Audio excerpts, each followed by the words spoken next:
What's up, guys? Welcome back. It's Will and John again for another edition of the MMA Huddle, and we've got a banger this week. We're coming off a really fun week over here in Europe at UFC Prague. I think they had like 16,000 people, which was a big event over here in Europe, so fair play to them. Hopefully they bring it back there. I think next time they go out there, I will go out there because I hear it's very cheap. A lot of fun. There's a lot of things you can see as well. So, yeah, congrats to the UFC coming into a new kind of territory and breaking that in. But we've got a great pay-per-view card, the first really great card of the year, with 2 title fights on it. There's good fights on the prelims, good fights on the main card. Exactly what you want from a kind of pay-per-view main card. We're going to get into that in a second. Firstly, just thank you for all the support, all the comments, all the new subscribers who've come in within 2019. It's been a bit of quiet time in YouTube, but we're seeing a steady growth, which is nice. So just keep on liking and keep on subscribing. Hit that little box up in the corner there. Hit the bell as well, and you'll be notified when any content comes on the channel, including interviews, which is John is firing out rapid fire pretty much. So, John, how's things going? We've got a great card here, and I'm guessing you're looking forward to it as much as I am. We have got this disgustingly good card, bro. Oh, yeah.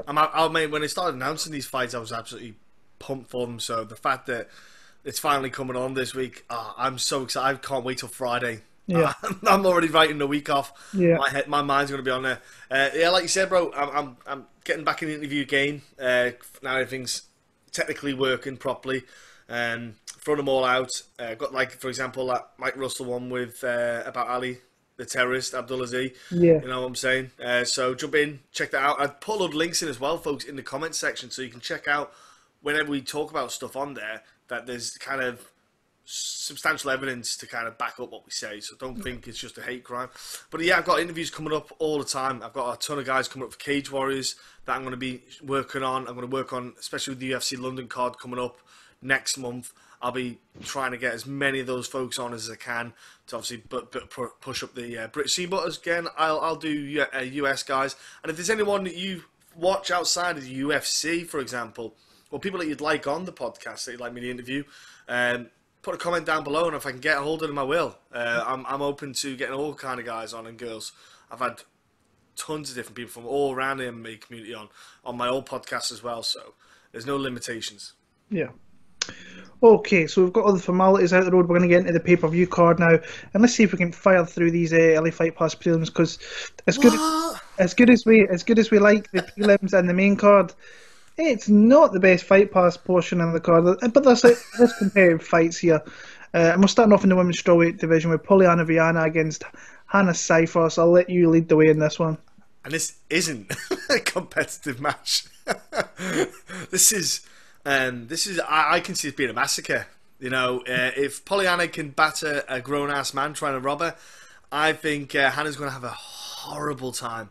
And I just watched that, especially because when you look at Hannah, when she made a debut, she was out of depth, obviously, against a girl who was just far more active and just throwing such an array of shots she couldn't get her head around it. And then if you look prior to Hannah's debut as well, the girls that she was fighting, they were nowhere near the standard needed to get her ready for the UFC, and very, very weak records. She had the more favoured matchups, but she's going against Polyana here, who I just don't see where she's going to win. I don't think she's got the striking capabilities or the groundwork to stop it. I see this as Polyana can have this anyway, mate. I think she can stop her on the feet or on the ground. I think there's a stoppage coming. I just don't see where she can lose. I think it's going to be a dictation of where she wants the fight to end, is where she decides. I'm going to go submission victory, but by all means, I would not be shocked with a TKO finish, like she's on top, ground and pound, because if she's landing easily enough, she'll just keep going with it. Why change it up? But I'll just go for a submission, but I literally think it's going to be first, second round stoppage. I just think Hannah is too early in her career. She's far too green to be stepping into the UFC octagon. I think that's how quick this fight's going to be, mate. Yeah, it was it Macy Barber she faced last time? Yeah. Wasn't it? And I actually felt really sorry because the girl's got, like, it looks like she's got chronic shyness, and she's just like, it's actually kind of weird to watch, like, a fighter, because you usually get a lot of these fighters who are very pumped and they're ready to go in there, and she just looks like this little timid kind of kid there. It's weird. And she went in there and she's got very little head movement. Macy Barber really dinged her up pretty well. She throws a lot of volume herself and she gets some shots off, but she's there to be hit offensively. Defensively, sorry, she gets hit a lot. Doesn't really offer too much coming forward. If she's getting an advantage anywhere, which I think it would be very slight, it'd be on the feet. I think on the ground, that's where she's going to get found out. I think Viana is a far better practitioner of jiu-jitsu on the ground than what she is. I think she'll be looking to get the fight down there. I actually think she's moved to American Top Team as well, which is nice. I bet against her last time against Gigi Aldridge. She was a massive underdog, and I had no idea why that line was kind of like that. So I like her very much so to get this to the ground and get submission. She's a minus 330 favourite as I'm looking at odds right now. So yeah, you're gonna have to pay in a lot of chalk there, but I think she'd be a decent parlay leg if you're into that kind of thing. But I'm going to go Polyana Viana via submission, maybe round number 2. Okay. Moving on, Marlon Chito Vera, Frankie Sainz. This is an interesting one. Marlon Vera's always a guy. He seems to be on Twitter. The guy gets a lot of kind of hate. I don't know, because people think not hate per se, but I think some people put him over to be better than he actually really is. But he's still a very, very young fighter kind of in the game. I know he's been around the UFC for 4, coming on 5 years, but and he's won some decent fights. I mean, the Kelleher win, the Pickett win, even though he was losing majority of that fight. And he's lost tough fights to John Lineker and De Silva de Andrade down in Brazil, which is going down into their backyard. That's never easy. And in those later rounds, actually looking pretty decent, which was nice. But you go from those two guys, Guido Canetti, the guys really don't win all that many UFC fights. And now he's got Frankie Sainz here, who wrestler by trade, comes out of Phoenix, Arizona, 38, 39 years old now. He's been around. He's a bit older. He's looked kind of decent his last 2 fights. I know the Mira, I think, is a good win for him. I think the Briones one, whatever. Briones is a kind of run-of-the-mill fighter. Chito usually makes kind of slow starts. That's where Sainz is going to have to really try and kind of get off to a fast start, maybe win the first round, because then Chito does come on very, very well in rounds 2 and 3, and he's got an opportunity, I think, to maybe win one of those latter 2 rounds, 2 and 3. But he needs to start well. I think Chito needs to start well too. I think he needs to buck the trend of him starting badly, because that's going to start costing him a lot more fights. When it comes to the feet, Cheeto's more varied. Body strikes, will attack the calves with calf kicks and so on. Needs to be careful throwing kicks, because Frankie, I think, will look to grab stuff, grab limbs and take him to the ground there. I think if we go on, I just think the gas tank of Chito Vera is going to be a bit too much for him. I think he's going to start picking shots, sprawling and stopping takedowns, and then from there it's going to be a stand-up fight. And I think the better stand-up fighter for me is Chito Vera. But I wouldn't rule out Frankie Sainz to come out here and actually kind of get rolled over or lose convincingly. I think that he's got a bit of fight in him. I know he's a bit older and he's kind of in the latter part of his career, you would think. I like Chito to win. I don't think he'll stop him though. I think it'll be a hard fought 15 minutes for him. He'll win a decision. I'm with you as well, in the sense of I think that the Briones fight was a good marker, because I know Briones is around the same age, but Frankie Sainz didn't look much better than Briones. He should have made that a lot easier than what it should have been, and maybe that is a factor of age maybe creeping in. Because I thought he should have done a lot better on the stand-up. He was engaging too much. He was getting hit too much. He was cut open. He was busted open in that as well. I want to say like above one of the eyes or somewhere at some point. I thought that he didn't fight the smartest fight there. But then again, he's fighting a guy who's going to offer more variation, like you said, in strikes. And if I'm there, right, 2 strikes I'm going to throw. I'm going to throw teeps nice straightforward kicks to the body, maybe to the head, and calf kicks. 2 kicks, safe kicks to kind of throw at Frankie there, to throw him off and hit those long straights. I see a decision win for Vera, because I think Frankie is a bit of a tough head. He's got a bit of a tough noggin. He can take a few shots to the face, as you can tell from the look of him. But yeah, I'm going to go decision win Vera, mate. I'm with you pretty much on everything there. I just think there's a couple of more that Vera has, a couple more, and he's always grown as a fighter. You know, where he's training, his camps. He is slowly getting better. I think it's just his fight IQ and at the time in the fight that maybe lacks a bit. But you do see improvements in him. With Frankie, how much do you see of an improvement? I've saw a decline, you know, in my opinion. Especially that Briones fight was huge kind of red flag for me. Yeah. So yeah, we're both going for Cheeto on that one there. Women's bantamweight division, we've got Gina Mazany facing against the woman who won the UFC, the Ultimate Fighter, 145-pound women edition. She's making the drop down to bantamweight, which is the right thing. She's you're not going to really get too many fights at 145 and establish yourself as a fighter before actually fighting for the belt up there, which would be weird. But Mazany against Macy Chiasson, how do you see it going? Yeah, interesting one, this one, because Macy's never fought at 135. She fought her amateur at lightweight and then went pro at 145, and now she's going to try down 135. So the big factor is making that weight. How's that weight cut going to feel? Because she was cutting weight to make 145, so what's she going to look? She's what, 5'11", I think it is, so she's a big girl for the weight class as well. She's a big girl, so she's obviously probably carrying a bit, not in a negative way, I just mean she's probably, you know, quite large for that weight class. So that, I'm tentative, because depending on how she is at the weight cut, depends on how I might change my mind, obviously after the weigh-ins. But if I go and say in my head she's made weight, it's going to be a good fight. I was surprised at it when I looked at it. I thought, gosh, it's a bit of an early one for Macy to get Gina, because I thought Gina's a bit of a tough one to fight. But I think Gina's just, you know, she's kind of like Lena Landsberg. I know the two of them fought each other, and I thought the pair of them were just alike. Gina's going to want to wrestle. We know this. She'll be a dirty scrapper, and she'll want to wrestle. Problem with Macy, she's long. That girl's got long limbs, and when she gets against the cage and she sprawls out, you know, she's really difficult to take down in that sense. It's hard for girls to get her down. She's got a good clinch game, horrible knees. I think Gina's going to have a rough time in this one.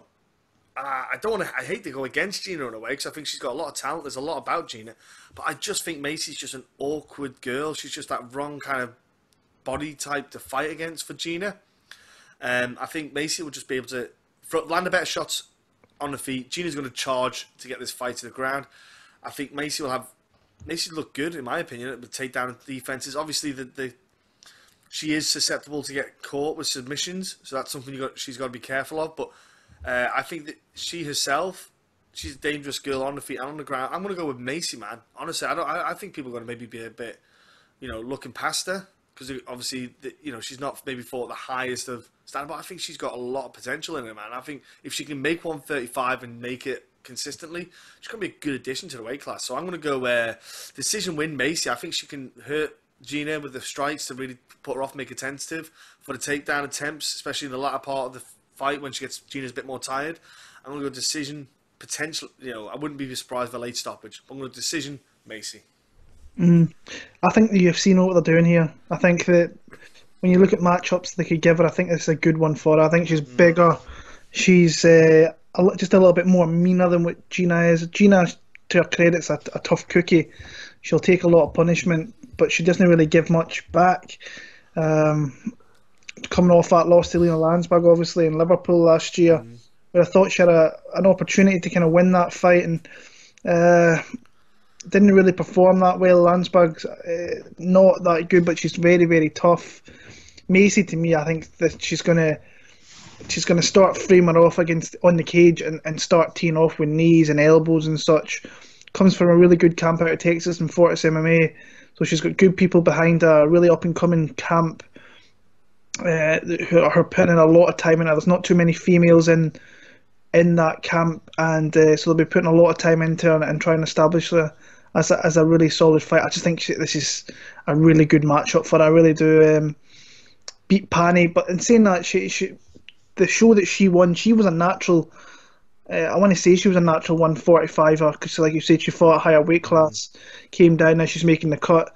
But she was facing a lot of girls who were moving up, Yeah. Pani and so on, so she beat her in the final. I just think she's got too many skills. I think she's too long. She's a bit too mean for Gina Mazany. And I've got her, I think, I'm not sure whether she submits her or knocks her out, but I think she could actually stop her. So I'm going to go Macy Chiasson via a stoppage at some point in that fight.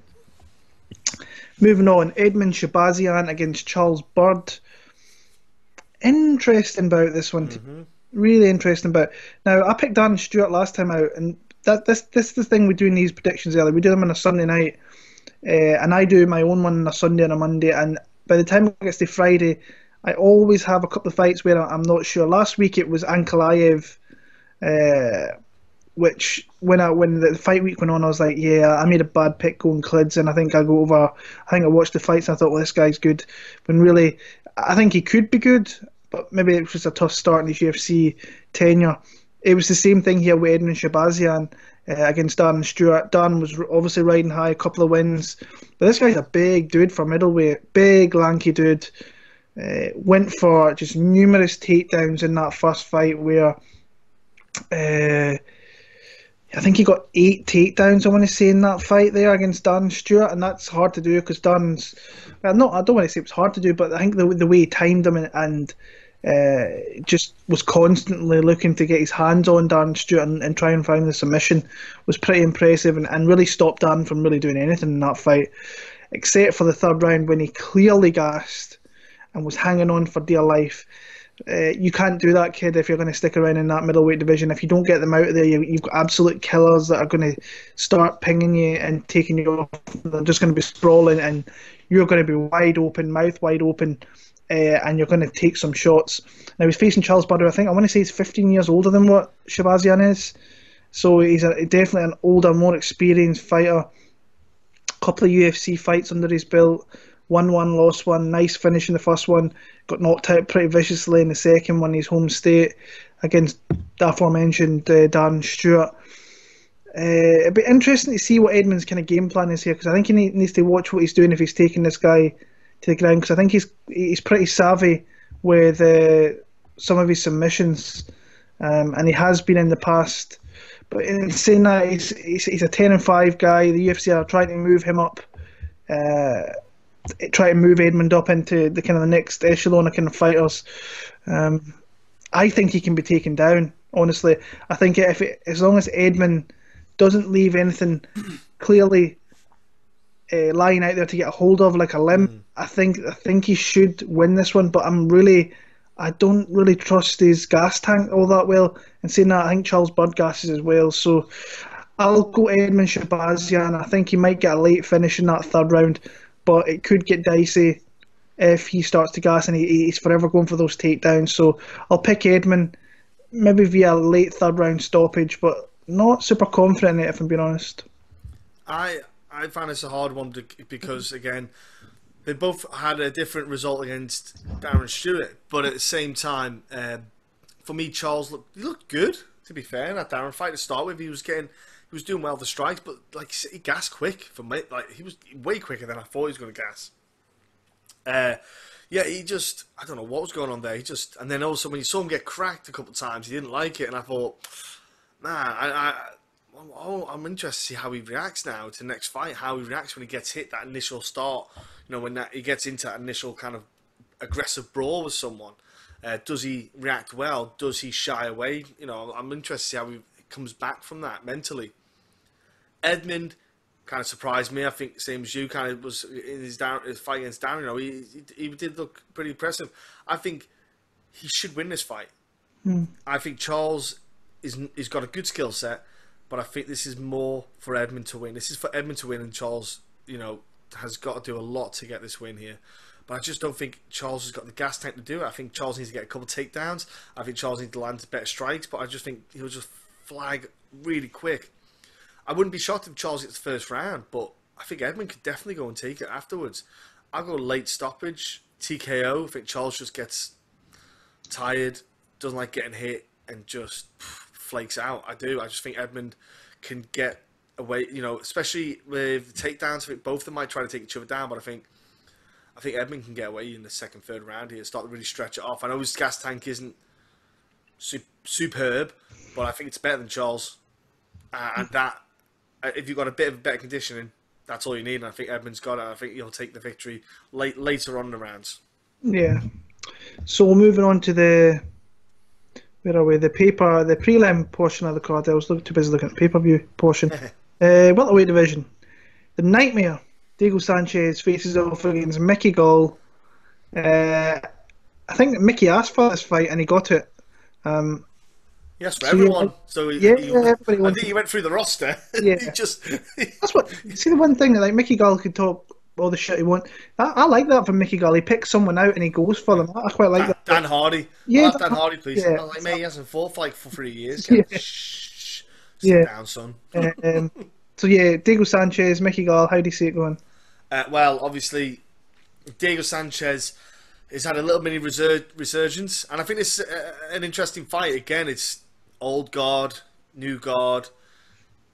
Is there a chance here that Mickey Gall can upset the fight? Mickey Gall is improving, don't get me wrong, he is. And again, he's like a Sage Northcutt, literally learning his trade in the Olympics, in the upper echelon of the fight game, where he shouldn't be learning his trades. He should be learning his craft outside, doing what he should do on the regional scene, and developing his skill set there. I think Diego's gonna wrestle Mickey. I think Diego's jiu-jitsu is solid. I think Diego's gonna win. And I was wanting to bet against Diego quite often. I'm like, he's done. Somehow that dude is still alive. Somehow he's still fighting, and he's looking after his body more. He's doing a lot more with his rehab for his body to keep it in tip-top shape. His mental state is stronger, and I just got a feeling that Diego can still do it.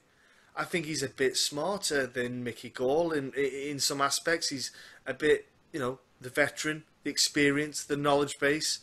I think Mickey does offer some threats, don't get me wrong, on the ground. He has got, submission attempts, but I think Diego's kind of aggressive grappling can always kind of overcome that. So I'm going to go Diego here, man. I wouldn't be shocked. Diego Sanchez decision. Legit. I don't know why, but I'm going Sanchez decision. I just got a feeling, bro. Everybody knows Diego's my favourite fighter, so I don't think it's a bad matchup for him. When you look at the experience this guy's got, I mean, this guy's probably lost double the amount of fights that Mickey Gall's even had. So he's lost 11 times, and how many times has Mickey Gall fought? I want to say like 6. So that's a lot of experience, and you know what it is as well. It's a lot of UFC experience, big league experience for over, I want to say 10 plus years, at least. Where are we? 2005. Oh Jesus, it's been in 14 years. That's a lot of time to fight top organisation. Obviously, when he first came in, he was a massive prospect. And if you stick around in the sport long enough, you start to become a punching bag. And Diego Sanchez has always been a guy that gets hit a lot. You can go back before his UFC fights, you can watch them. The guy gets tagged. And for the longest time, he kind of relied on that chin. And then he started getting stopped pretty viciously. Only a couple of years ago, right enough, after Joe Lozon caught him, but you can see there, you can see now he doesn't take a shot nowhere half as good as he used to, so he kind of relies on that kind of grappling chops, and he showed that against Craig White. I still have no idea, as much as we love Craig White, how he was such a big favourite over Diego. I have no idea how that came about, and Diego just gave him that vet lesson, like a complete vet lesson. Craig's been around a lot longer than what Mickey has, had a lot more fights, and he couldn't deal with Diego the way he is. So it's interesting to see what Mickey's game plan is here. I think he's going to want to showcase his striking. I bet he's been working with Joe Schilling, getting that part of his game rounded out. His submission game's always been pretty decent. I think he's a pretty high caliber brown belt. I want to believe he is, under a really good coach in David Adiv. But there's a massive jump in experience. I mean, he's coming off George Sullivan, who's a veteran, not a very good veteran at that. Lost to Randy Brown, beat Sage Northcutt, CM Punk, but he's gained this experience in the big show, so he's going to start. I think very soon we're going to start seeing massive jumps from Mickey Gall in every discipline. You've no idea how much I want to pick Diego here, and I've just I'm thinking about it, and I'm trying to be logical about it and think, right, where will Mickey catch him? And he could honestly catch him with submission. But I kind of thought that against Marcin Held as well. Even though I picked Diego, I thought Marcin is a really straight, violent guy on the ground with his jiu-jitsu. But Diego really managed that fight well, did well at the right times of the fight. He went in and grappled with him and won those aspects. Did the same against Craig White. And I think he could do the same here. I think if he stands and trades, I think he could eat a shot that could rock him a little bit, and then he could get tied up in a submission. I'm going to go with a fanboy pick here. I'll go Diego Sanchez as well. I think that if he doesn't get hit with shots early on, he could start to really wear on Mickey Gall, and Mickey Gall's never really seen anybody that keeps a pace like this guy. So I'll go Diego Sanchez. I really hope he can pull it off. I can see path to victory for Mickey Gall actually as well. I think he could, if he was to get a top position on him and start raining punches and maybe get a body lock on him, I think he could really brutalise Diego Sanchez. I'll go fat bet. This is a big fanboy pick in Diego Sanchez here. And betting odds, what's his betting odds actually? I'd imagine he's favourite. No, he's a massive underdog. Diego Sanchez, where are you? He's nearly a plus 300 underdog. Massive underdog. So if you've got a little bit of change, it's not the worst bet in the world to throw in if you've got a little bit of change lying about. So I'll go some change on that. Yeah, Diego Sanchez. I'll go via a 15 minutes of torrid hell for Mickey Gall, and he wins that one there. Moving on, Cody Stamann against Alejandro Perez. Who you got? Man, this is a cracking fight, isn't it? Well, it's me. It's up, isn't it? Is it? It is you, yeah. But I was too busy thinking about Diego. There was. You're in your little bubble on your little Cloud9, your Diego bubble. This is a close fight as well. Yeah. Two good guys. Cody Stamann, I think that was a horrible loss against Aljo. Aljo's one of those guys that can catch you and stuff like that, like the modified knee bar that he caught him in, or the calf slice, or whatever it was. Legit record 17-2.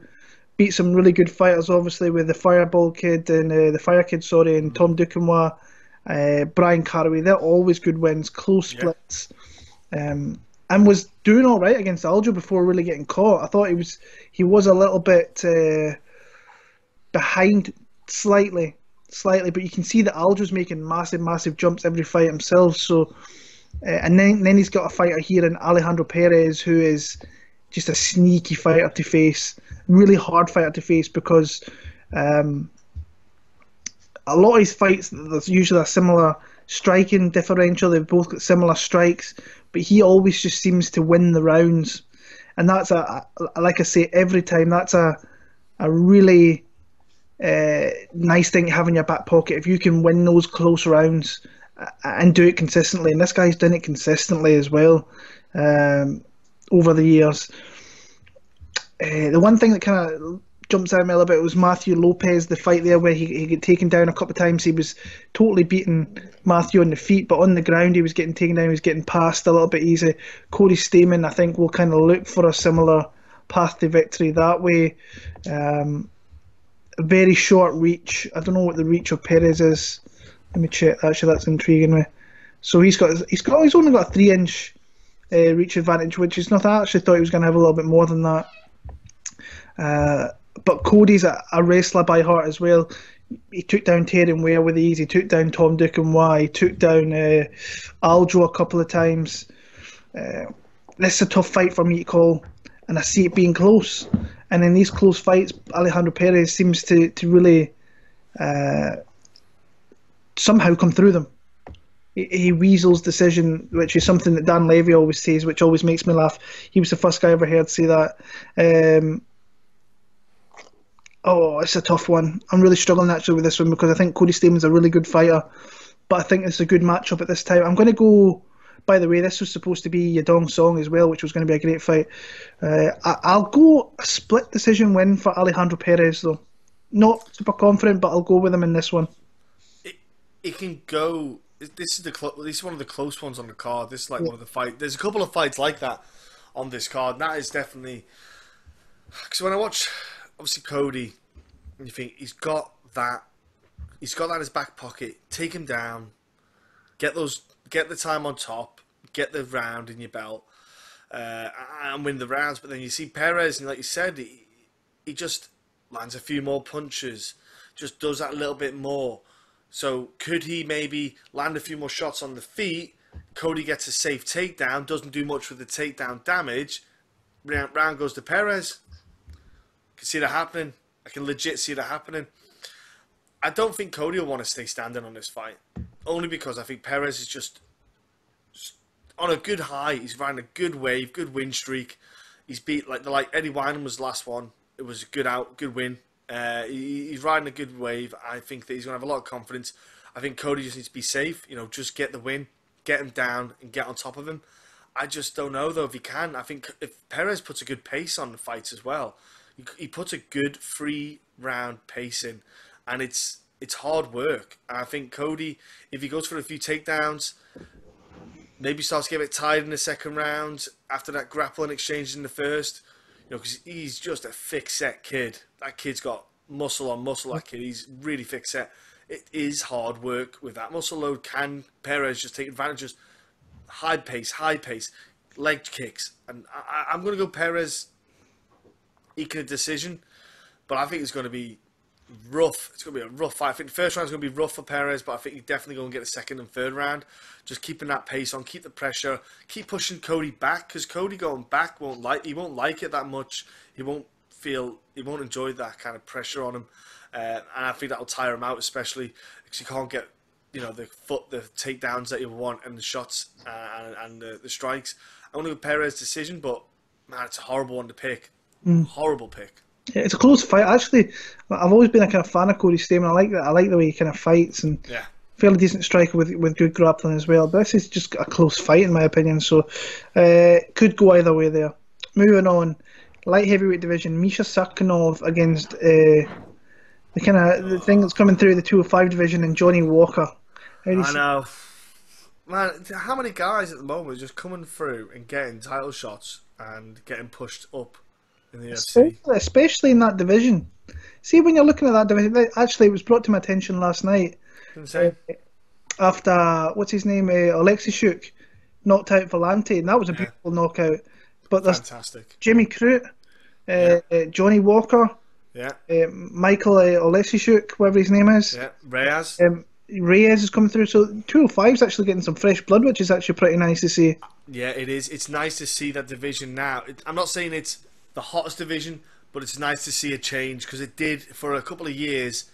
It was John Jones, Daniel Cormier, Alex Gustafsson, and that was it. It was just it needed something more.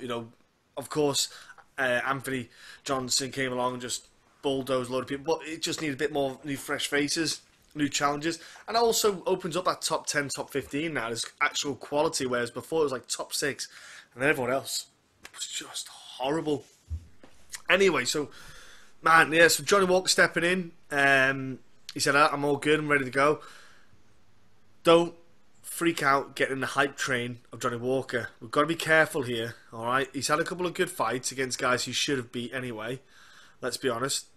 And Misha Cirkunov is one of them guys who he should be better than maybe he is or isn't, but man, because Misha surprised me in his last fight with the submission that he got. He looked an absolute monster in his last bout again. I know it was Patrick Cummins, but albeit he looked savage. But he had been stopped by Glover and Volkan, and you got to sit there and think Johnny Walker's going to stand. Fight starts standing, Fights. That's where the fights all start. So he wants to get it down. That Misha wants to get it down. Johnny wants to keep it standing. Oh man, this one I'm to and from because I'm not trying to get on a Johnny Walker hype train. I'm trying to remain calm, trying to remain sane, because we've seen, yourself and I will have seen that he does make boo-boos. And he is susceptible getting hit. He is susceptible getting caught. There's only about a 2-inch height difference here, so it's not. So Johnny Walker won't be like hugely taller than Cirkunov. I think like Cirkunov 6'2" or something. He's 6'4" is he Cirkunov, or 6'2", something like that. So, but even Johnny Walker 6'6", he's still a big boy for that weight class. Man, I'm having a tough one of this because I'm thinking, if Cirkunov gets Johnny Walker down, what happens? Do you know? What if Cirkunov can land that strike that is open there for him? Don't clinch. Go for the double legs. That's the only thing. Don't body lock with him to give him a clinch work. Shoot for double legs. Man, I'm having a tough one here. I'm having such a hard time with this because I want to believe in Misha, but I just think Johnny can just stop Misha Cirkunov because he's been stopped, twice in 2017. Is that chin susceptible getting hit against a guy like Johnny Walker who's going to hit you? It's horrible, mate. I'm going to go Johnny Walker with a stoppage here because I think Cirkunov is one of them ones that I don't feel super comfortable, but either one of these guys, but I think when Johnny Walker faces a higher level striker, I think Johnny Walker might get Go Kansaki next if Go Kansaki can get his win on his next fight. I think you'll get someone like that next, but I'm going to go. I know Corey Anderson even he might get. I'd give Johnny Walker Corey Anderson or something like that. But I'm going to go Johnny Walker with a stoppage because I just think Misha, as much as he is improving. He's being smarter. He did have a nice break after he got stopped a few times. I just don't know if I'm confident enough in getting the fight to the ground because I just think Johnny Walker's got a good clinch game, can stop with the knees and the elbows, and I think he caused Misha a bit of a problem there. Yeah, after that last win against Justin Ledet, the very first thing I said to a couple of people was, I cannot wait to fade this guy. I think he's just a time bomb waiting to explode. You seen that after he knocked down the day, he went for a kick and nearly took his kick. That's Johnny Walker. You can just see the guy is crazy. There's some craziness with that guy, very unorthodox, and this match is like you said. I've got a funny feeling that if Misha can just once get his hands on him and maybe get a body lock, get a takedown, then I don't think that Johnny Walker is going to, especially if he gets taken down to the ground, I think Misha's going to smother him and find a submission there. But I just think that, what's his name? Johnny is going to come out there just going absolutely wild and swinging wild shots. And we've seen that Misha doesn't have to be hit with much to go down. No. The way this guy swings things, he could catch you with his big toe and Misha could be rocked. But I am wary that the fact that he could get taken down and he might not have the opportunity to get back to his feet and then get absolutely torn through on the ground. I think he got taken down against Henrique De Silva in the Dana White show, but did all right to find a way back to his feet. Misha is definitely a better guy on the ground than what that guy is. I think where you're going to have to look at fading Johnny Walker is against a wrestler with a little bit of striking. I think OSP would actually give him a tough fight. I think he could mix it up fairly well. In this one, I just think he's going to catch him with something funky. I think he's going to come out aggressive, and I think he's going to catch Misha Cirkunov out. He's going to catch him cold and knock him out pretty much. But I don't know. I feel like I should bet him because his odds are pretty decent now. He's like -120, and that's not bad odds at all. Especially for what I'm thinking. I'm going a first round stoppage for Johnny Walker, but I'm not on the train of this guy, the hype train. I think that his time's coming very, very soon. This is a matchup he can win, but it's also a matchup he can definitely lose. I'll pick Johnny Walker via knockout in the first, but if I seen Cirkunov take him down in the first and submit him, I wouldn't be surprised either. So Johnny Walker for me there. It's a horrible one, isn't it? It's a horrible one. It's just because I can see Misha, if he can get his hands on him, I can see him maybe taking him down. Yeah. So kind of interested to see how that one goes. Moving on to the prelim fight, or the prelims, I should say. The big fight of the prelims. Good fight, good matchmaking. Jeremy Stephens, Zabit Magomedsharipov, and Jeremy Stephens getting a tough matchup coming back after the worldly knockout that Jose Aldo landed on him back in Canada last year. But it's good matchmaking on the sense that Zabit, it was definitely time for the step up in competition from what he'd had, because you could see those middling guys outside the top 15 really weren't doing anything for him. But his wins are really, really good. Like his 4 wins, I should say, in the UFC. His first one, Mike Santiago, I thought that was a fight he was always going to win. Shame him arise, great win on his record. You seen Mark Henry in that third round saying, like, 1 minute, finish him. 30 seconds later, he's caught him in a deep anaconda choked him out. Kyle Bochniak, great fight. Came out there, showed that he's a well-rounded fighter. Gas Tank was a little bit worrisome towards the end there, but Bochniak was an absolute animal in that. Hell of a pace in that fight, yeah. He was an animal. And then Brandon Davis came in short notice, caught him with another modified knee bar at UFC 228. But like I say, he's getting that big jump into a top 10 guy. Yeah. And these are the type of fights in the past that they've tried to give these fights to Jeremy Stephens with the Doho Choi. There was somebody else that jumped out at me. Who was it? Josh Emmett. Were these guys that were coming through, and he handled them accordingly. But then in that fight with Jose Aldo, he actually started off fairly well, landed a couple of good shots, had Jose kind of backed up, and then just hit. He got hit with one of those liver punches, and we've seen last night with Oleksiejczuk that if you can catch him in the right spot, you don't recover from it. You just need to take a knee or go down it. You're not really going to survive something like that. And that's against one of the best guys the division's ever seen. Zabit, I think, has got all the aspects of being a really top 5 guy. He wins this fight, you put him in the top 10. He's going to be fighting top 5 guys by the end of this year without a shadow of a doubt. What I like about Macy, obviously, humongous frame for the division, massive reach, uses it very well. Lots of spinning attacks. The one thing that I really like is his trips into takedowns. Yeah. He caught Brandon Davis with an absolute beauty. I've got Zabit's fights actually running on my TV as I'm talking here, just kind of keeping an eye on things while you're talking and having a look. And the guy's just dynamic in a lot of areas, very long. So if you get into fights or like parts of the fight where you're caught with his long arms and his legs, he can tie your legs up, he can tie your body up a little bit, and it's just tough. I think his distance management is going to be a big thing in this one here, because Jeremy Stephens is going to have to get in close to try and catch him with that big power that he's got. But then I think he's risking getting taken down and getting caught up with the grappling of Zabit. Oh, I like Jeremy Stephens a lot as a fighter. I really do. I've respected him for a very, very long time. I just think that now he's starting to get kind of fed to these young lions that are going to come up in this division. And this is one lion I don't think he's going to beat. I think he beat your Doho Choi's and your Josh Emmett. I think I put Zabit a level above those two kids. I'm going to go Zabit Magomedsharipov, possibly by submission, more than likely via decision.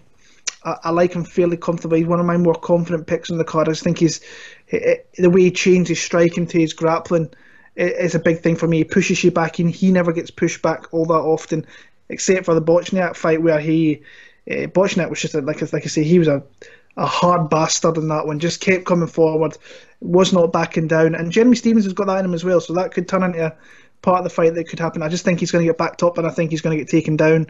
And Zabit overall, I think he's just going to win the fight and be the better mixed martial artist and win over 3 rounds. This is what, like you said, the Bochniak. I think Stephens has to take a note out of that and just be like, I need to be the pressure. Yeah. I need to apply pressure. I need to be aggressive, even if it means putting Zabit on the back foot. But I need to, even if I'm not landing, just get Zabit moving more. Don't give Zabit. If you give Zabit time and space and let him dictate the center of the octagon, then you're opening yourself up. You're asking for Zabit to start lighting you up like a Christmas tree. I think that Jeremy needs to, the good thing with the Aldo fight, was that it was a body shot. So it wasn't a headshot. It wasn't a knockout. It was a body shot. He would have been up the next day and could have trained.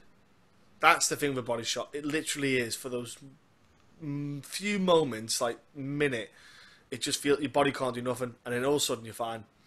So the thing was, he probably was fine back at training, so that's a kind of good thing. So as much as He is obviously time starts catching up with fighters. He's only 32, which is a good thing, but it's not headshots, not getting knocked out. So he's still got the toughness about him. It's going to be a hard fight for Zabit, obviously, because he's fighting a guy who's experienced. But this is, like you said, I'm with you. Well, I think Zabit's going to be in the top 5, pushing for a shot at the strap. I've got images of Zabit and Ortega at the end of the year. I've got images of that disgustingly good fight for the belt, with Holloway staying up at 155. And I think that he can get this win. I think this is another good test for him. I think it'll be decision. I think it'll be hard fought, because I think Stevens will just be, just grit it out. Especially those calf kicks. If Stevens can start landing those calf kicks that he did, like for example on Melendez, he can maybe start to limit Zabit. But Zabit needs those kind of fights. He needs those fights that are going to push him. Like the Bochak fight was a beautiful example. He knew there. Right, I need to work on conditioning. I need to work on he'll get a lot more from it. I think he'll get a lot from this Jeremy Stevens fight. I just think he will have a bit too much variation for him, and I think Stevens can beat certain fighters, and I just think Zabit's got too much. He's got that je ne sais quoi, that va-va-voom. He's got that little extra bit to him, man. So I'm going to beat decision.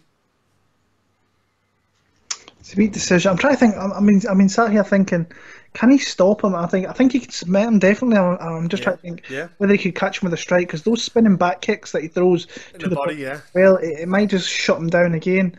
So I've been kind of thinking that. But good fight, really good fight to lead into the pay-per-view here. And we're starting off in the bantamweight division with another one of my favourite guys, Pedro Munhoz. Mr. No Love Cody Garbrandt against Pedro Munhoz. A really good fight, big fight for Cody Garbrandt coming back. Off you go.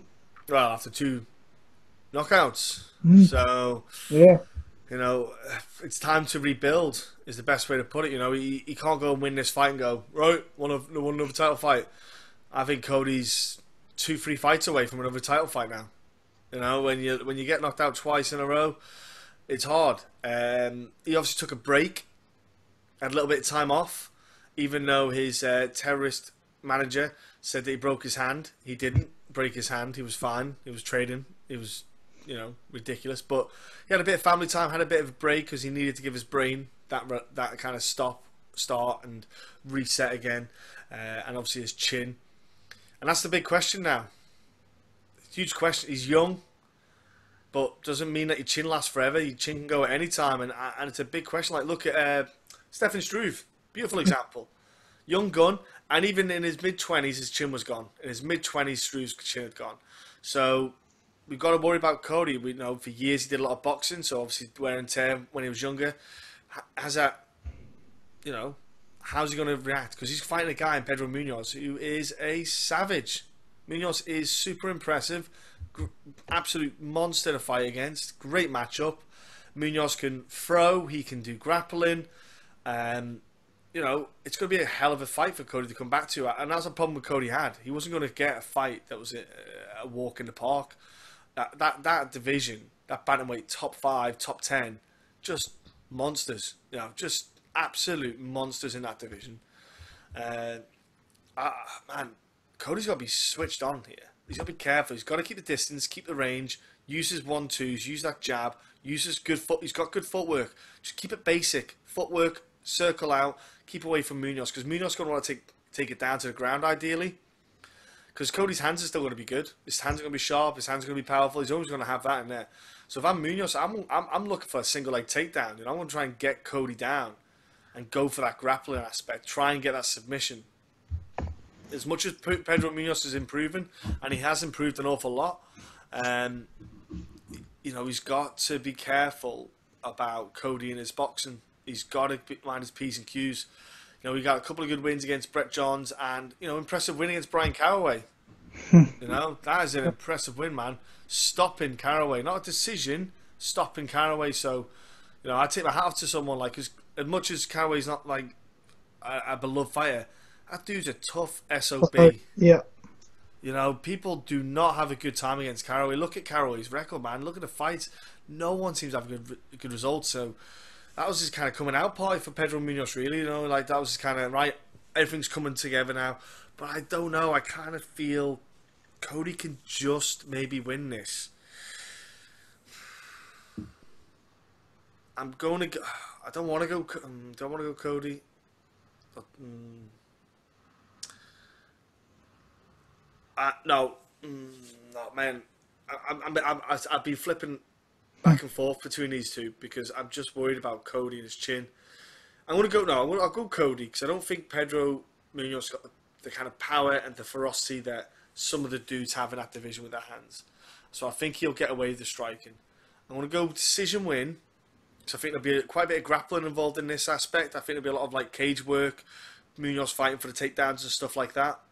Sort of underhook battles. And there might be one or two scrambles, you know, because I've seen Cody can get taken down, but he's good at getting back up and vice versa if he goes for takedowns, you know. But I'm going to go Cody decision, but I just think Cody needs to be smart. Keep the basics. Just get the win. Get yourself going again. For me, I think it's just about getting his confidence back. Yeah. He's still one of the best guys in the division. I think if TJ wasn't there, I definitely put him up there as in the top 3 of that division. He probably is still in the top 3 of that division. He probably beats a lot of guys in that division, maybe not named TJ Dillashaw or Marlon Moraes, who are both killers. So he's lost to perhaps the best bantamweight of all time. In that first fight, he had him pretty much dead by rights at the end of that first round, and then you can see he's got some great boxing, some great hand speed, just some great speed altogether. But you can definitely see that this here goes, and it showed in the second fight. Completely showed in the second fight where he tried trading shots with TJ, and TJ was just probably too powerful, too fast, just a little bit quicker mind with his mind. I knew, like, I wouldn't see him like trading shots. I would see him angling off, then throwing shots. Cody just wanted to stand in the pocket and throw and exchange shots. That's not going to go down well in certain fights, especially with the guys in that division. Your John Linekers, your Peter Yans, who are not even in the top 10 yet, who are coming through, are just a horrible fighters to face. But he's still, when he shows up and he's 100% healthy, like he was in the Dominic Cruz fight, he can show you what he's all about. Big power shots, beautiful movement, hard to really get your own shots off against, really good feints. Pedro, he's looked fantastic. He looks like a great fighter coming through American top team. Brutalised Brett Johns.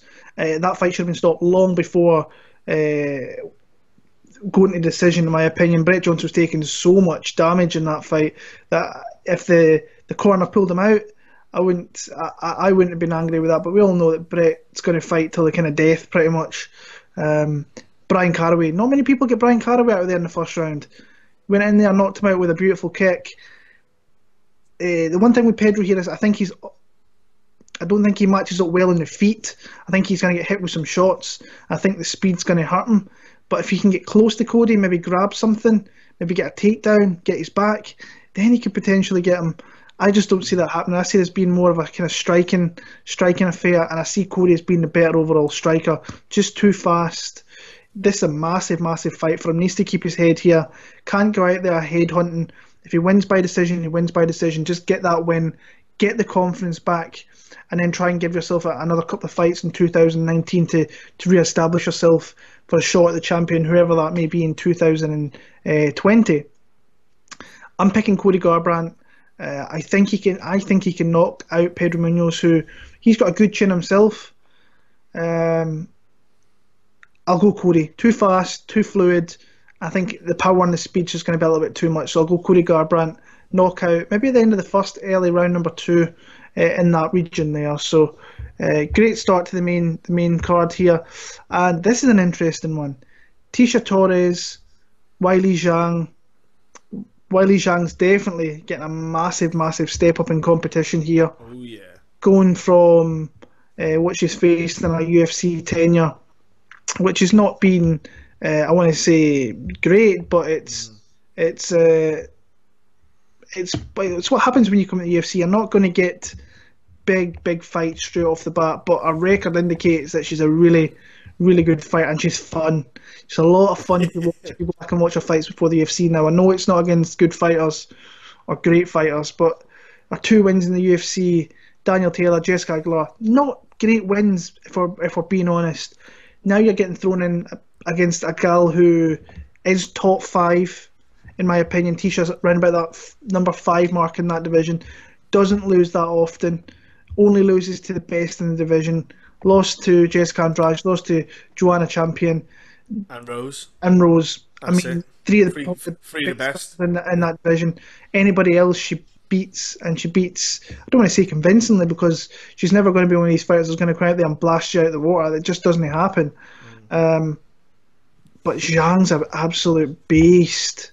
She really is. I think she's got the what's the word I'm looking for?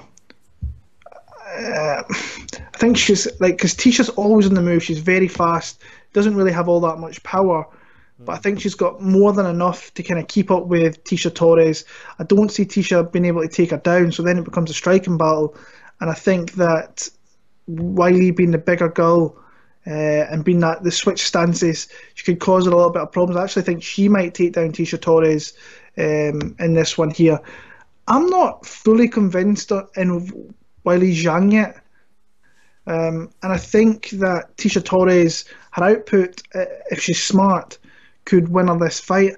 I'm struggling with this one, I'll be honest with you. There's certain fights in this card that are a lot more clearer to me. This is not one of them. I want to say Weili Zhang is... I think the betting lines have actually closed pretty significantly. Let me check that. So she's plus 110, Tecia Torres. So she's an underdog against this girl here with a couple of losses. She's minus 130 as Weili Zhang. I think she is the better... I don't even know. I'm kind of flip-flopping this. I'll take the dog. I'll take Tecia Torres via a split decision in this one here, but by no means am I kind of confident in that, because Zhang is dangerous and she's fun and she's powerful. But Tecia Torres has got a lot more experience in bigger fights than this girl. I know that Zhang's got more fights overall, but she's not faced nowhere near the competition Tecia Torres has. I will edge Tecia Torres though. I thought Tecia, the Jessica Andrade fight, I thought she did alright. I thought she didn't do too bad. Like, obviously she got taken down because Jessica Andrade is just a freak of nature at 115. Yeah. But I thought she did alright on the feet. I thought she didn't do too bad. You know, she was swinging from back and taking hits. I thought she did okay. Conditioning wise, her conditioning's getting better all the time. She's doing a lot of work at ATT with Doon Strong, whatever his name is, and she's looking in phenomenal shape at the moment. Like, she always does look pretty good, to be fair, but she's looking in ridiculous condition. And like you said, I think the Karate Hottie fight, you know, that was like a good example of the two of them were kind of similar stylistic fights, and she just dominated that fight. Like just started to it was crazy. Like Michelle Watson, I've never seen her that exhausted in the third round. I mean, Michelle Watson was absolutely wrecked. Obviously, Joanna Jacek, you know, well, she's fighting one of the best ever to do it 115. Let's be honest with you, and JJ's going down history as one of the best ever did it. I'm just wondering if Zhang is going to see why there's rankings, if that makes sense. Like, is she then going to come into this fight and go, oh, that's why she's ranked at that? That's why these girls are that good. And that's my worry. I'm with you, Will. I think Zhang is a legit fighter. I think she's got great skills. She's lots of fun. But if you look at the two of them, Torres had a way tougher career earlier in her fight career with fighting monster after monster. I'm actually going to go with Tecia. I think she's just a smart fighter with the fact that the team around her, the people around her, I think she can bounce back off this. She's just a very, very good fight. You know, she can get a high output. She can quick. She's so quick. Like, girls, fast, lightning fast. I think, you know, she, like you said, Will, she's not powerful. She ain't going to go in there and starch girls, but she can be quick and rapid, and as long as she's landing on a judge's card, it looks good. She can take a punch really well. We've seen that Tecia can handle power. I'm going to go Tecia. She's strong as well. She's short, small centre of gravity. She's strong. I think the pair of them, if it goes to a grappling sense, I think Tecia would be good. I think she'll be all good there, especially with the strength and conditioning she's doing. I'm going to go Tecia as well, make decision. But I think Zhang's just a great addition anyway in the strawweights. I think she's going to be some fabulous fights, and I think this is going to be one of them. This will be a cracking 3-round fight. I really do. Absolutely pumped for it. Fantastic matchup. Moving on, we have the debut of one funky Ben Askren facing off against the returning Robbie Lawler. I don't think it's a fight many people would have been going on about kind of in the middle part of last year, was Ben Askren in the UFC and Robbie Lawler kind of being his opponent here. Interesting fight. I'm really interested in this one. Go ahead. It's a horrible one to review because, like, I've got to take everything into consideration with Robbie Lawler because he's coming back from his ACL injury. And the last thing you want to do when your knee blows, the first fight you want to have is a wrestler. It's just, it's not the most ideal fight to come back to. Is one of the toughest wrestlers you're going to find. You're going to drill that leg. Your legs going to go through a hard training camp to get prepped for it. But then again, Robbie Lawler's one of them guys who, he's got no soul. He just obviously has massacred millions of people without us knowing and buried them under his patio. He's just one of those stone cold killers. Doesn't care. He probably hasn't got a kneecap. You know what I mean? There's just nothing there now, and he still fights. I suppose with Askren making his debut, the last is it Sapo? Yeah, Sapo, wasn't it? That was a telling fight because Sapo used a lot of explosive movements to evade Askren.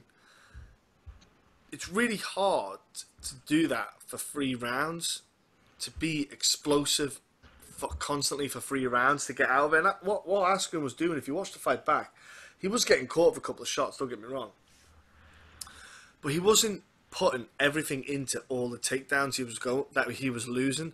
If he ever feels like it's gone, like it's going to be a tough battle, he tends to let it go and then just reset and go again. He's very smart like that. He will use the energy he needs, but a lot of guys use a lot of explosive movements to get out of there, and that's what Sapo was doing.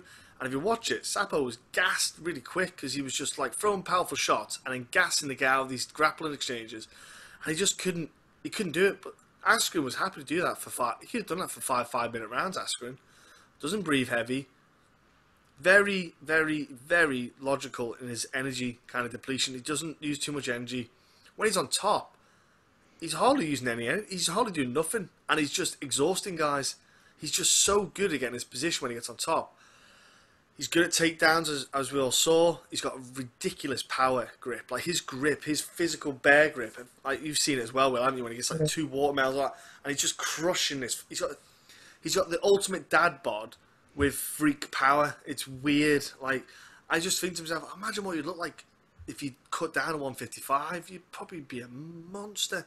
But anyway, he's like Khabib when Khabib put the weight on. Just doesn't look like anything special. And you're like, Robbie Lawler, powerful dude, super power in that left hand, cracks people, rocks people, he can dead people. Is he dwindling down, maybe, Robbie Lawler? You look at the fights he's had. I look at the Johnny Hendricks fight as a highlight one, because you think Hendricks, wrestler. Don't get me wrong, Hendricks was evolving his striking when they fought second time with the leg kicks and stuff. And if I'm Ben Askren throws that. He does throw leg kicks. So, if I'm Askren, leg kicks, because Robbie Lawler doesn't check leg kicks. He has no time for checking leg kicks. He just can't be bothered. So I'll be doing leg kicks, slow him down till they get the takedowns, and just be smart. If I'm Askren, he does throw jabs out. He does throw one. So Askren, because Askren lands more shots than you think, because people are so wary of his takedowns. It's kind of like Conor and Khabib. Conor was so reluctant on the striking because of the threat of the takedown from such a good grappler. That's what Askren is. But if you look at Askren's record, he fought really top guys early on in his career. He never fought any cans. He just got, and obviously when he went to he didn't have a choice when he went to obviously ONE FC. But if you look at the Bellator days, he fought savages, and I mean savages in the striking world, taking bugger all damage and coming out on top as king. I actually think he'll do it here as well. I love Robbie Lawler, but I think Askren's going to do like what Khabib did, just get the takedowns, land a couple of shots on the feet, and then just take Robbie down and get on top of Robbie. Robbie's not fought for just over a year, about 14 months or so. Obviously rehab, important, come back at the right time. I just get a feeling that Ben Askren, obviously him and Tyron Woodley have trained a lot together, so they obviously prep for that first camp together, and then we've got this camp. I'm going to go with Askren with a decision win, mate. It's a 3-round fight. I think Askren can just really just annoy Robbie Lawler and get a decision win, mate. Yeah, it hurts to say that, by the way. You know what the thing is with Robbie Lawler, when I've watched these few fights, and the people that do go for takedowns, the guy sprawls really well. He has got a good sprawl in him, and but this is a different beast altogether. And in Ben Askren, I think that he doesn't even need much to take you down. I think if he gets your leg, you're going down. Body locks as well. He just throws people down. Yeah, but you've got people like, I'm not taking away from these guys. I mean, Cerrone's not a wrestler by trade, pretty underrated with his grappling. Dos Anjos took him down a few times. Johnny Hendricks obviously took him down. Ben Askren is definitely better than those guys when it comes to wrestling. There's no doubt about it, and that's what he's going to go for. His game plan is he's not going to want to really trade with Robbie in any kind of facet of the game. He wants to maybe come in and just kind of bull rush him into getting these takedowns, and he can get them. He doesn't have to set them up. He just needs to get a hold of you. He's got an unbelievable grip, and once you're down one time, that's the round over. Not unless you're stalling there and the referee puts you back to your feet. So I'm just interested to see what Robbie's going to do if he gets put in the ground here, because if he does, I don't see him getting back to his feet. I really don't. I think Ben's got that type of game.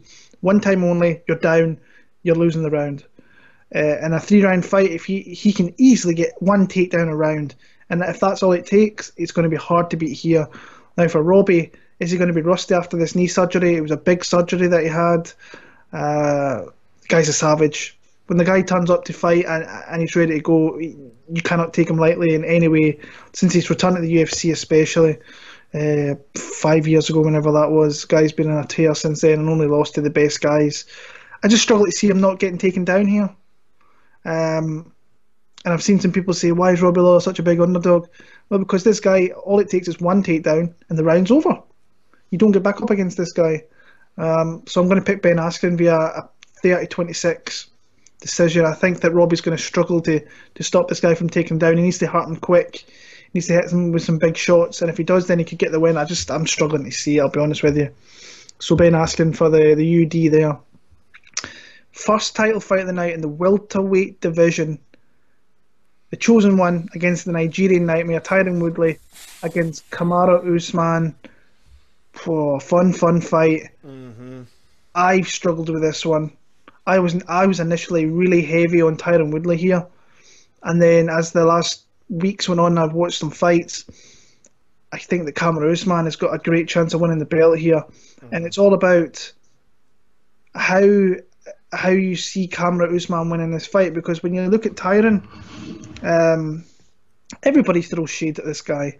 Like he is a really underestimated champion. He is one of the best welterweight champions we've ever had. What I like about Tyron is he mixes up. He will do anything. He will completely bore the crowd within an inch of their life to win that fight, like he did against Steve. He will fight.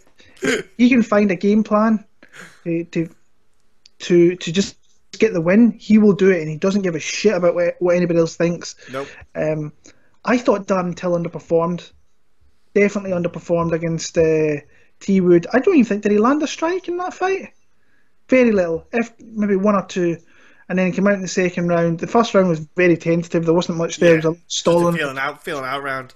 And then the second round, first 10 seconds, he got clipped with a shot, and as soon as he was on the ground, Tyron Woodley just mauled him, absolutely destroyed him. I watched actually the Darren Till Jorge Masvidal face-off program they've got going, and like he was embarrassed by that performance. And when you go back and you watch how little he landed, how little he threw, you can see why. But you can't take that away from Tyron Woodley. And you look at the guys that he's beat. He's beat Wonderboy, Robbie Lawler, Damian Maia, Darren Till. Now he's got this kind of. I think this is one of the new batch. I think you could add Darren Till into that, but he's just predominantly a striker. But you've got these new batch of super aggressive pressure grapplers. Colby's one of them. I think this guy's better personally. I think Kamaru Usman is I think he's a better striker. I think he's got more power.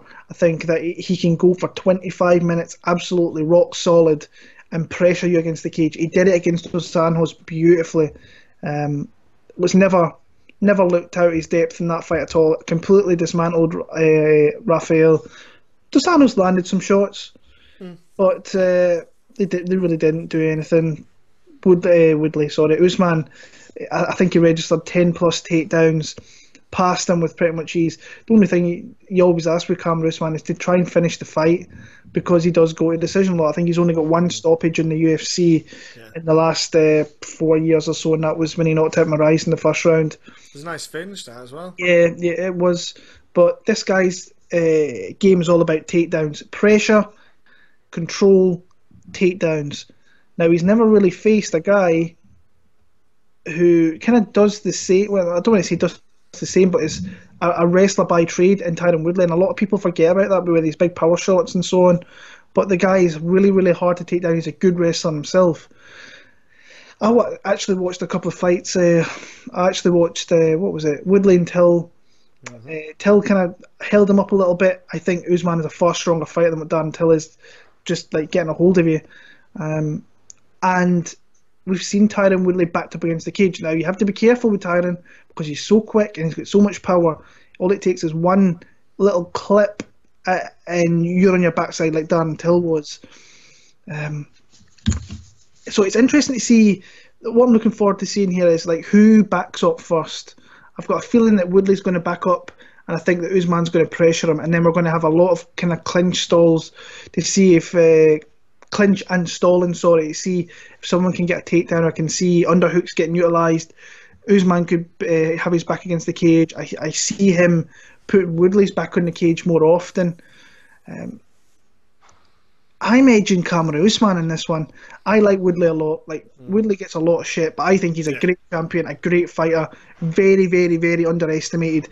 People don't like him because he's outspoken. I think that's bullshit. I think the guy's a really good fighter. And he's facing a really tough fighter here in Kamaru Usman, who I just think he can put him against the cage and pressure him. I think he will get takedowns. I can actually see Woodley getting takedowns as well.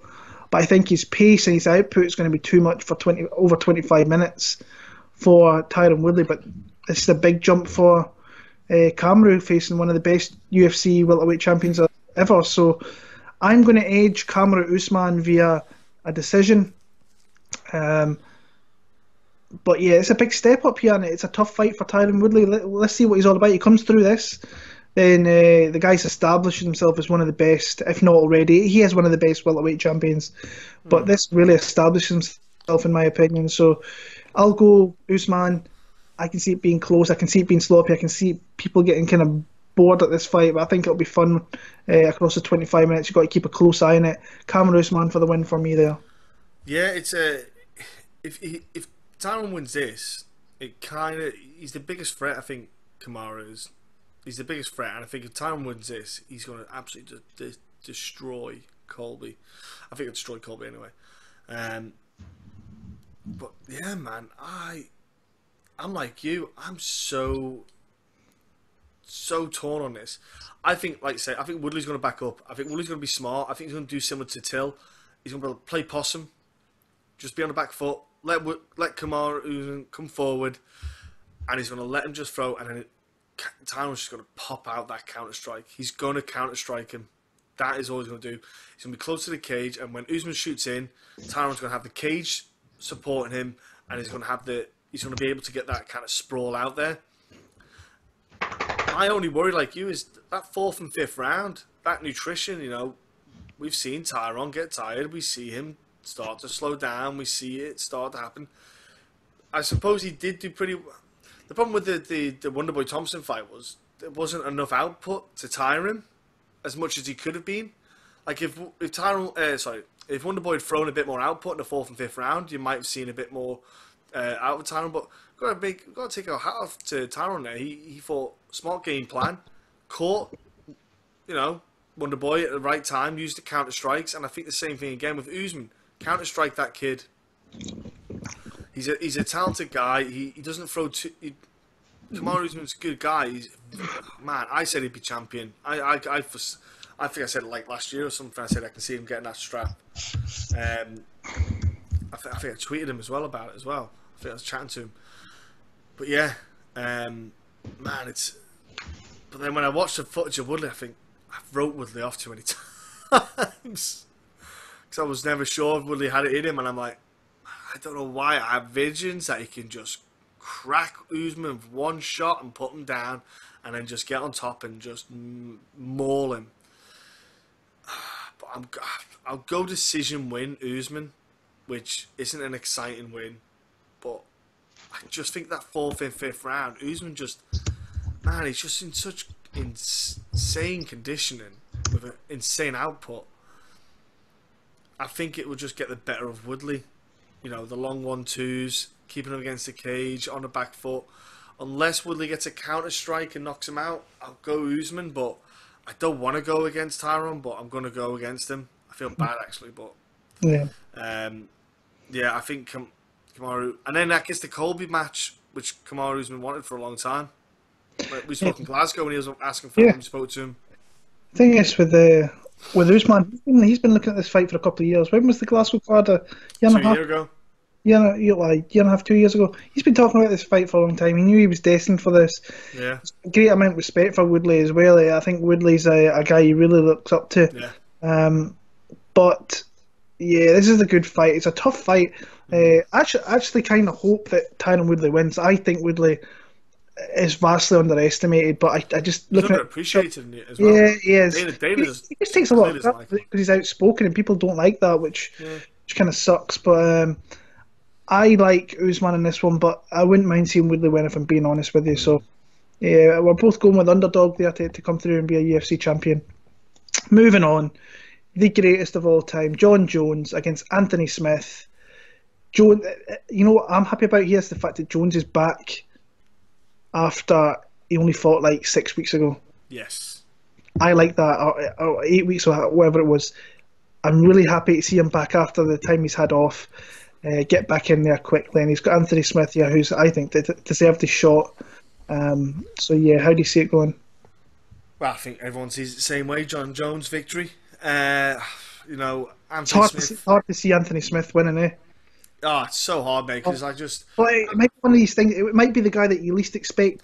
He's faced all these champions, your Shoguns and your Rampage and DC, but it might be the one guy that nobody's given a chance that comes out here and does it. It'd be hard to see, and you wouldn't see it coming, but it might happen, eh?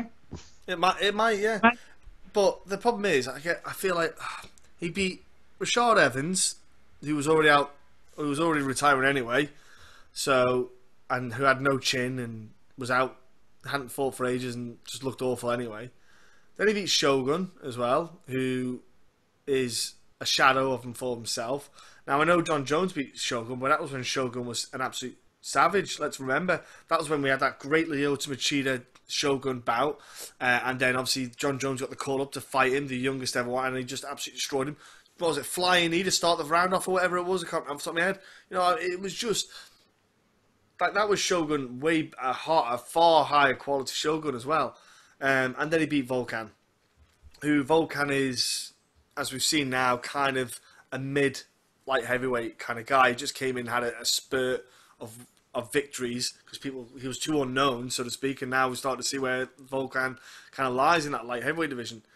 But Jon Jones, man, for me, Anthony Smith kind of relies on a bit of conditioning to get him through because he doesn't throw everything in every shot. He kind of is just a lot of shots over the rounds, and he kind of just outworks guys in some facets. Like he beat Hector Lombard, big whoop. Lost to Thiago Santos. I think if Thiago Santos fought Anthony Smith again, I think he'd win at light heavyweight. I don't think it'd be any different. And again, I see it here. Anthony Smith, very intelligent guy, but I just don't see where he's going to win. I think Jones can get Smith down. I think Jones could submit him. I think Jones can beat him on the feet. I'm going to go stoppage. I'm going to go submission, John Jones. I think he might get him on the ground and just pummel him and get some kind of choke on him or something.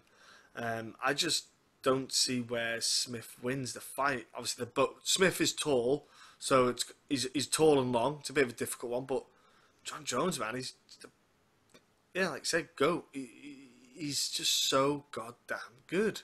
Like, he just went through Gus. And I'm like, well, do you think Smith will beat Gus? Well, I don't think Anthony Smith will beat Gus. So, yeah, man, it's a pretty easy one, man. I don't want to be disrespectful to Anthony Smith. I just see it as a dominant win for John Jones. It's kind of crazy to think John Jones has been fighting in the UFC for nearly 11 years. That's crazy. My goodness, just looking at his record there on Andre Guzmão, when was that? UFC 87, 2008. Well, hang on a minute. Fighting in the UFC, or how long has he been fighting? To be fair, he's probably had it's been part-time. Yeah, he's been a part-time fighter, right enough. Still crazy to think. I sometimes look at things like that and thinking, how long have I been watching the sport? And holy shit. I remember when he got interviewed and he got told he was having that title fight against Shogun, and it was just like, and I was like, holy moly! It was like, whoa! And then that was nearly 8 years ago, which is crazy. That is insane, man. Yeah. I remember that. Like, it was only a couple of years ago. Yeah. The thing is with John Jones here, I think he can dissect Anthony Smith any way he wants to.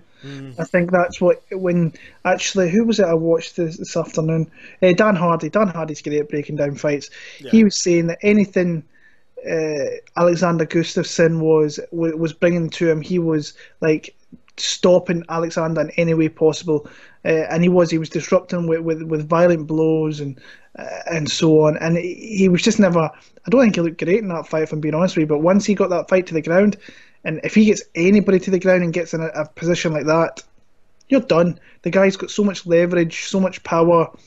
He's got submission skills that we barely see. One of the best ever. And you struggle to see Anthony Smith really doing all that much to hurt him. But like I said, it might be one of these guys that you don't expect to come out here and give him a hard battle again. And you wonder if John Jones is taking him seriously, because this is I don't want to say it's one of the weaker guys he's ever faced, but 2 years ago, if you said Anthony Smith was going to be fighting John Jones for a UFC title, people would have been laughing in your face without a shadow of doubt. Yeah. And it's come in. 2018 was a massive year. After the initial start where he lost to Thiago Santos, beat a couple of former champions who are definitely on their way out. Volkan was a good win because Volkan hits. He took a lot of damage in that one. I thought he fought pretty good in that one, waited for the right opportunity, got to the ground, got the submission. A lot of people were writing him off in there. I picked him in that one. It's just hard to see him. What's he going to do? He's a big guy, but he's at a massive reach disadvantage, as is everybody against John Jones. He puts those fingers out to kind of gauge distance. Once he's gauged that distance, he starts hitting you with shots, oblique kicks. He's hurting you with those, and then, like I say, the guy is so talented in so many areas. I struggle to see Anthony Smith really doing all that much in this fight, and if it goes into the third, fourth, fifth round, I'd be super surprised. I don't see it getting outside 2 rounds or 7.5 minutes of that fight.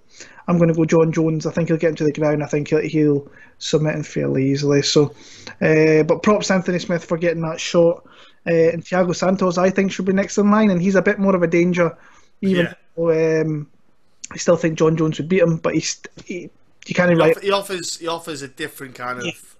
The guy's for John Jones. Yeah, he's one of the biggest knockout artists the UFC's ever had, so that's something he has to take into consideration. I think this is a good time for John Jones and a good fight for him here, and gets himself back in. Maybe we'll see him in the summer again. Another fight. He might even fight 4 times in 2018, or 3 times. Sorry, but I reckon we'll see him back 3 or 4 times this year. Just awesome, which is needed considering he took like UFC 11 years, but took 5 of that off pretty much. So 8.5 inch reach advantage. Yeah, that's jeez Louise. That's just bonkers. huge advantage from the get-go, and plus everything else that it brings to the table. So yeah. that's our picks there for UFC 235. We're back next week. Where are we next week, actually? Are we in Nebraska or somewhere like that, I want to say? Is it Nashville? No? No. Wichita? We're in Wichita, Kansas. There you go. For my balls is hot. Dorothy, yeah? Yeah. My balls is hot. Derek Lewis against Junior Dos Santos. Some decent fights in that card. Melendez, Zaleski Dos Santos, Dariush Doba, Ivanov Rothwell's back, which is kind of... Yeah, Rothwell's back, yeah. Yeah, looking forward to that. Grant Dawson's back is another guy. Not many people maybe remember too much. Got a ban, which I think overturned. Overturned, because it was, Yeah. Tim Bocher's still in the UFC as well. Yeah. Didn't know that. Not the best card, but it'll be worth watching, and we'll be breaking it down. Like, comment, subscribe. Like I say, bets. Out. Bet. Oh yeah, bets actually. I've only got one bet right now. It's Zabit with Peter Yan that I had. Oh yeah. I think Kamaru Usman's maybe worth a look this week. Mm-hmm. I think if you're looking at underdogs, I think I've picked a lot of favourites tonight. I think Torres was a dog. I think Johnny Walker's actually a really interesting number, -125. So people are seeing Misha Cirkunov winning that fight. So that's interesting to me. So do you think, because you remember we said Pollyanna is quite good, so maybe Johnny Walker and Pollyanna parlay? Maybe, I don't know if it'll be bad. Maybe, but like I say, Johnny Walker's a number now.